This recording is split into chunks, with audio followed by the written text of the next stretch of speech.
Hello बच्चों, जिक knowledge में आपका बहुत बहुत स्वागत है। आज हम जानेंगे रिएक्टिविटी सीरीज। क्या जानेंगे?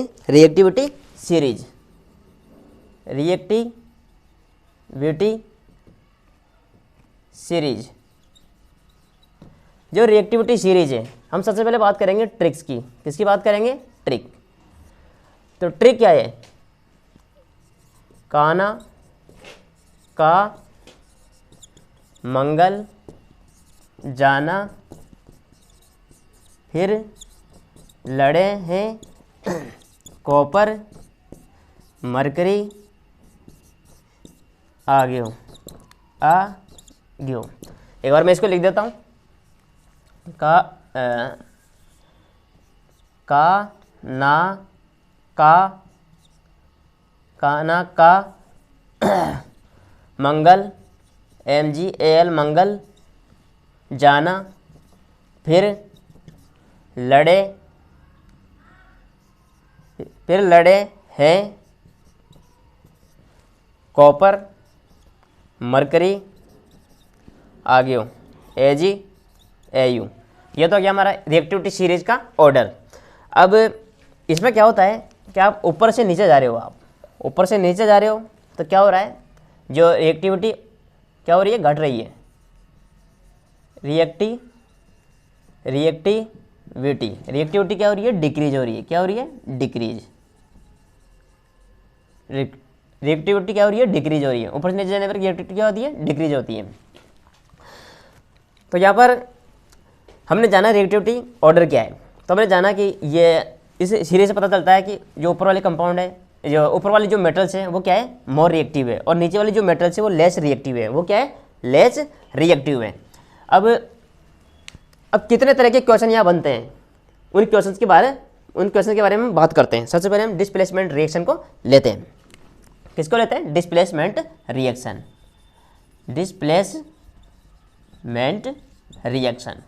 डिस्प्लेसमेंट रिएक्शन में क्या होता है? मैंने ऐसे पहले के वीडियो में डिस्प्लेसमेंट रिएक्शन को काफ़ी अच्छे से क्लियर किया है। तो आप प्रीवियस वीडियो देख सकते हैं प्लेलिस्ट में जा करके, तो आपको वहाँ डिस्प्लेसमेंट रिएक्शन मिल जाएगी। डिस्प्लेसमेंट रिएक्शन में होता क्या है? जैसे मैं जनरली में बता दूं, डिस्प्लेसमेंट रिएक्शन के अंदर जैसे कंपाउंड है और ये एक मेटल है। अब जो मेटल है, अब यहाँ में जो कंपाउंड है ना, इसके अंदर क्या है? मेटल भी है और अदर कंपाउंड भी है।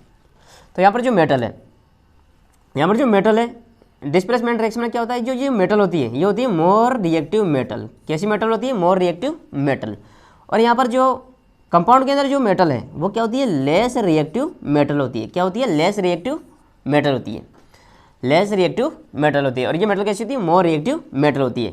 ऐसा क्यों? क्योंकि मोर रिएक्टिव मेटल होगी तो ये क्या करेगी? जो कंपाउंड के अंदर जो लेस रिएक्टिव मेटल है उसको हटा देती है और उसका स्थान ले लेती है। तब जाकर के डिस्प्लेसमेंट रिएक्शन होती है। मतलब मेटल डिस्प्लेस होती है, तब जाकर डिस्प्लेसमेंट रिएक्शन होती है। लेकिन यहाँ पर मेटल मान लो आपको, अब ये रिएक्शन तो क्या हुई? पॉसिबल हुई। अब ये मेटल आपको लेस रिएक्टिव देता। क्या देता? Less reactive. अगर आपको लेस रिएक्टिव मेटल होता यहाँ पर तो क्या रिएक्शन पॉसिबल थी? अगर नहीं होगा, क्योंकि वो लेस रिएक्टिव मेटल क्या है कि उस मेटल में से जो कंपाउंड में मेटल है उसको हटा नहीं पाएगा। तो मोर रिएक्टिव मेटल रहेगा तभी रिएक्शन क्या होगी? पॉसिबल होगी। और लेस रिएक्टिव मेटल रहा तो रिएक्शन पॉसिबल नहीं है। तो ये क्वेश्चन ये भी हमारे को यहाँ समझ में आता है कि डिस्प्लेसमेंट रिएक्शन के अंदर अगर आपको कोई रिएक्शन दे दें, क्या दे दें? रिएक्शन। जैसे मैं लिख देता हूँ एक रिएक्शन, मैं ले लेता हूँ यहाँ पर सिल्वर ले लेता हूँ और सिल्वर की रिएक्शन करा देता हूँ HCl से। किससे कराई मैंने? HCl से। तो यहाँ पर जो हाइड्रोजन, ये क्या है? मेटल है। अब आप कन्फ्यूज हो रहे हैं कि हाइड्रोजन मेटल कैसी हुई? भाई जो हाइड्रोजन मेटल इसलिए है क्योंकि इसके अंदर मेटल जैसी क्वालिटी है। इसके पास क्या है? मेटल जैसी क्वालिटी है, इसलिए ये रिएक्टिविटी सीरीज के अंदर आती है।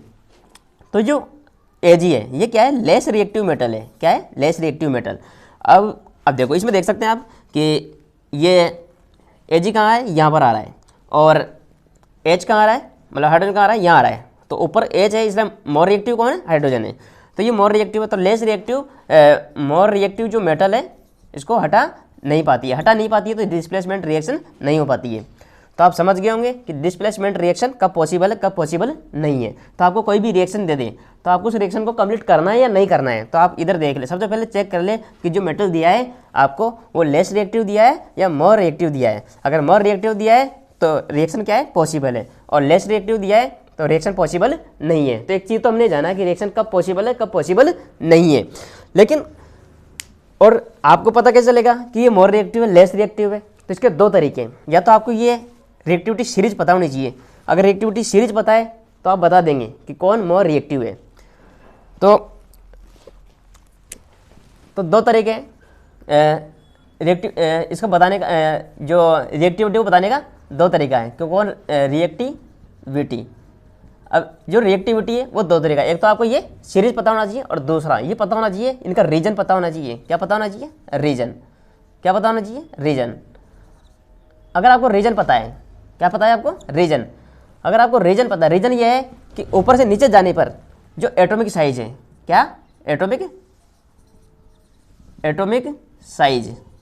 वो एटॉमिक साइज क्या हो रही है? ऊपर से नीचे जाने पर एटॉमिक साइज बढ़ रही है। एटॉमिक साइज बढ़ रही है।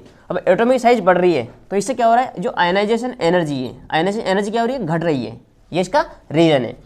तो आपको एक एक का चेक करना पड़ेगा कि जैसे मान लो आपको दे दिया कि यहाँ पर ये हमारे पास ये क्या है, ये पोटेशियम है, और आपको दे दिया यहाँ पर AU, गोल्ड दे दिया। क्या दे दिया? गोल्ड।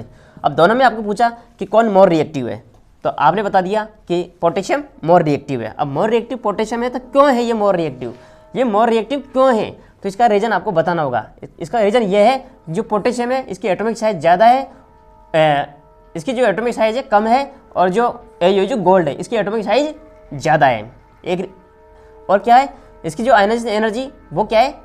आयनाइजेशन एनर्जी क्या है? ज़्यादा है, और इसकी आयनाइजेशन एनर्जी कम है। तो ये रीज़न है इसके, ये रीज़न आपको बताने होंगे। वहाँ ऐसे आप नहीं बोल सकते, जैसे 10th क्लास की बुक में कहीं ऐसे दे रखा है कि ये पोटेशियम ऊपर है, ये AU नीचे है, तो ऊपर नीचे बताने से ऐसे आंसर नहीं होने वाला। आपको बताना पड़ेगा एटॉमिक साइज किसकी ज़्यादा है और आयनाइजेशन एनर्जी किसकी ज़्यादा है, किसकी कम है। तो आपको रीजन बताना होगा। तो रीजन के थ्रू आप, अगर आपको रीजन पता है, रीजन के थ्रू आपको क्वेश्चन सॉल्व करना आता है, तो ये सीरीज आपको याद करने की जरूरत नहीं होगी। लेकिन आप जैसे हायर क्लास में, बड़ी क्लासों में जाएंगे तो आपको रीजन को ही समझना होगा। अगर आप एटॉमिक साइज और आयनाइजेशन एनर्जी को हाई लेवल पे समझना चाहते हैं तो मैं इसके लिए आगे नेक्स्ट वीडियो बना दूंगा, आप कमेंट करिएगा मुझे। तो एटॉमिक साइज और आयनाइजेशन जो टॉपिक है इसके ऊपर मैं वीडियो बनाऊंगा, ताकि आपको रीजन के थ्रू भी क्वेश्चन सॉल्व करना आ जाए। और अभी आप 10th क्लास में, अगर आपको आगे कोई और सब्जेक्ट लेना है तो आप क्या करें, ये ऑर्डर याद कर लें। लेकिन आप साइंस वाले फील्ड में जाना चाहते हैं तो आप एटॉमिक साइज और आयनाइजेशन एनर्जी को ज़रूर जानें, क्योंकि इसको जानना होगा तभी आप आगे कर पाएंगे। क्योंकि ये सीरीज भी काम नहीं करने वाली। क्यों? क्योंकि आगे सब रीजन से काम होंगे, कोई शॉर्ट ट्रिक यूज में आप नहीं ले सकते। तो आपको समझ में आया होगा कि जो रिएक्टिविटी सीरीज के थ्रू हम किस तरह के क्वेश्चन सॉल्व कर सकते हैं। अगर आपको वीडियो समझ में आया है तो इसको आप लाइक, शेयर और सब्सक्राइब करिए। Thank you.